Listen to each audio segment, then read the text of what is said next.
Okay, in this video, I'm going to go over a problem involving combination circuits, and in this problem, we're going to have two parallel resistors, and those two parallel resistors are going to be in series with a third resistor. So this is a combination circuit using resistors only. Okay, this is what we got here. We got R1 and R2. R1 and R2, as you can see, are parallel to each other, and those two resistors, R1 and R2, are in series with R number 3. And we are going to try to do all the following for this circuit. We are going to get the total voltage gain in the circuit. We are going to get the total equivalent through the circuit, and we're going to get the total current through the circuit. We're going to do the voltage, the total resistance, and the total current first. These are the things I like to call the big three, because once we have those three done, the total, and the total, then we can get the voltage drop across each of the individual resistors, and then we can get the current through each of the individual resistors. Okay, it's a lot to do.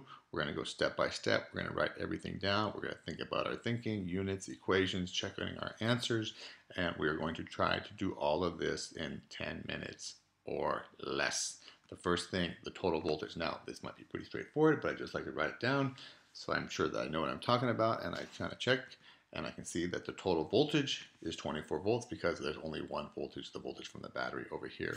That's 24 volts. Okay, the next thing is the equivalent resistance. Now we have to find the equivalent resistance for all three resistors, and we have resistors in parallel, and we have resistors in series, and that's why we call this a combination circuit. And the first thing that we are going to do, now of course we could do this in one big step, but this is going to be broken down into two steps.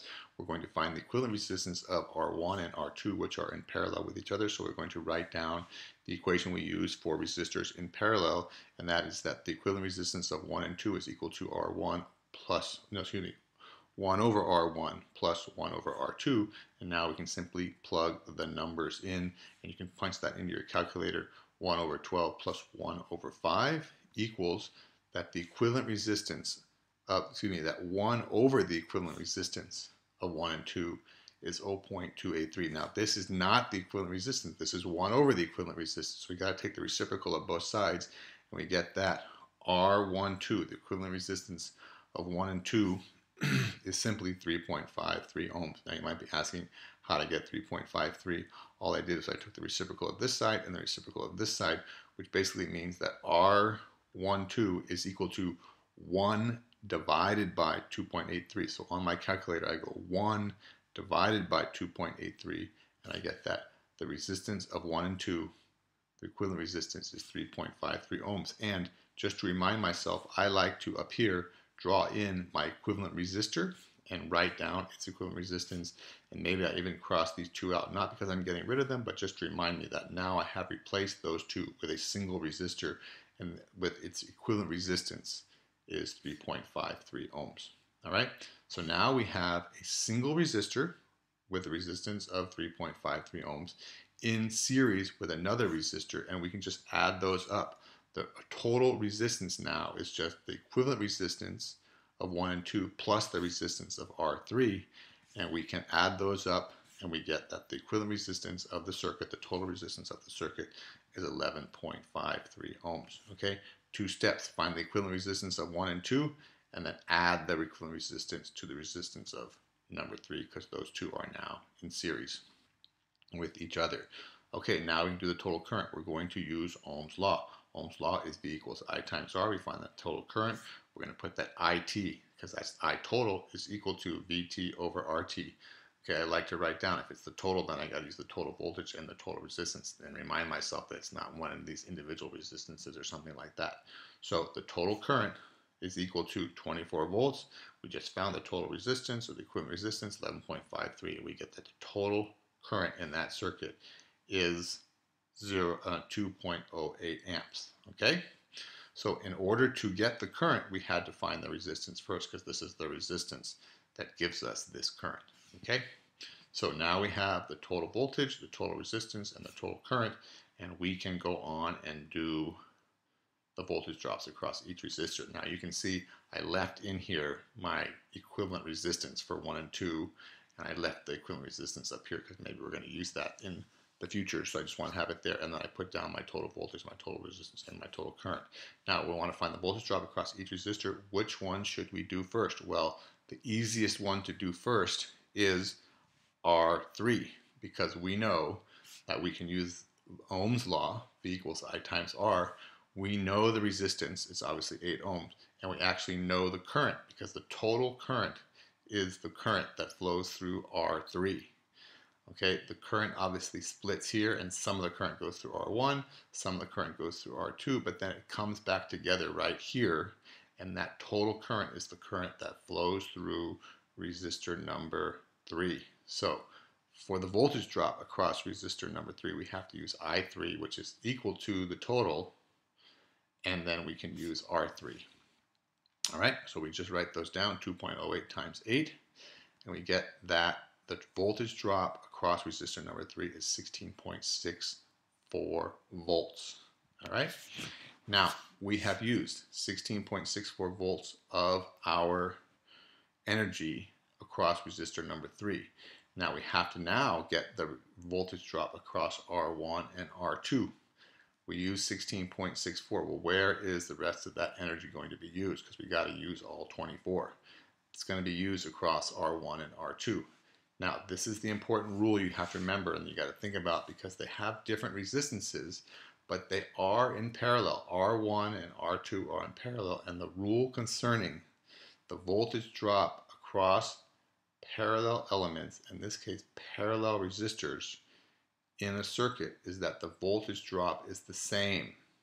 The voltage drop across any elements, in this case resistors in parallel, is the same. So we know the voltage drop across 1 is going to be equal to the voltage drop across 2. Well, that has to be the remaining voltage. Okay, we use 16.64. There's only one other place to use the remainder of the voltage, the remainder of the energy, and that's across R1 and R2. So we can simply find the voltage drop across R1 and R2 by taking the total voltage, which is the voltage from the battery, and subtracting from it what we've already used, which is the voltage across resistor number 3. So we can take 24 volts minus 16.64 volts. We get that the voltage drop across resistor 1 and resistor 2 has to be 7.36 volts. Okay? Now, we can also do that and check that using Ohm's law because V equals I times R. V, the voltage drop across 1 and 2, we know, like we just talked about, because they're in parallel, the voltage has to be the same. Well, therefore, we use the current through 1 and 2. Well, the current through 1 and 2 is equal to the total. Some goes through 1 and some goes through 2, but the current through 1 and 2 is 2.08. And the resistance of 1 and 2, we have to use the equivalent resistance in this case. Not the resistance of 1 or the resistance of 2, but we use their equivalent, which is 3.53. So we can say that 2.08 amps times 3.53 ohms equals 7.4 volts. Now this number is close enough to this number that they're basically the same number, probably due to rounding somewhere. So we know we got the same answer twice, and therefore we're pretty sure that that's the right answer. You can use this method or you can use this method. If you come up with the same answer, you know you probably did it correctly. Use either one. Now, I also want to point out that this problem would be the same if R3 was on the other side of these two parallel resistors. Okay, it doesn't matter. Okay, so now we know the voltage drop across each resistor. Now we can get the current through each resistor. Okay, well, which one is the easiest one to do? Well, we already said earlier in the previous slide that the current through resistor number 3 is equal to the total current, which is 2.08 amps, right? Once again, some current goes through R1, some current goes through R2, they come back together, and that total current has to be flowing through R3, okay? So that is 2.08 amps. Now, we can use Ohm's law, V equals I times R. We're going to solve it for I, which means that I will V divided by R. We want to find the current through resistor number 1. So I1, this is current through number 1. If we're going to find the current through resistor number 1, well, we have to use the voltage across number 1 and the resistance of number 1. Okay, this is where you got to keep all this straight. I1, V1, R1. Well, that means that I1 is equal to the voltage across number 1. Well, we found out that the voltage across number 1, which is equal to the voltage across number 2, is 7.36 volts.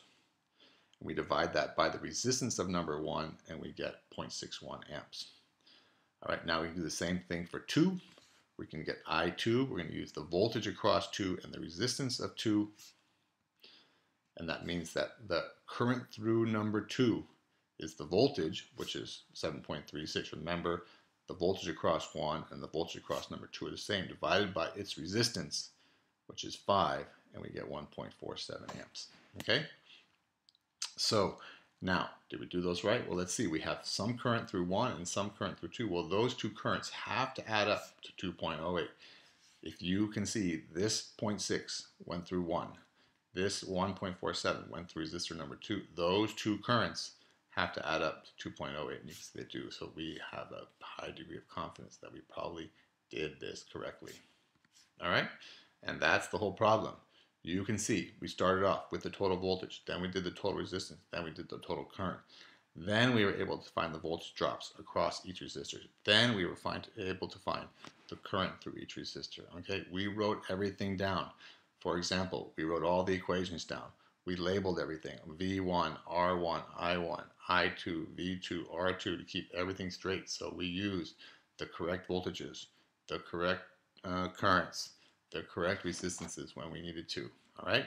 So I think if you do that and are very careful and go step by step, that you can solve those problems also. So thank you very much for watching. If you found that video helpful, you can give me a thumbs up or a comment in the comment section below. Thank you very much. We will see you in the next video.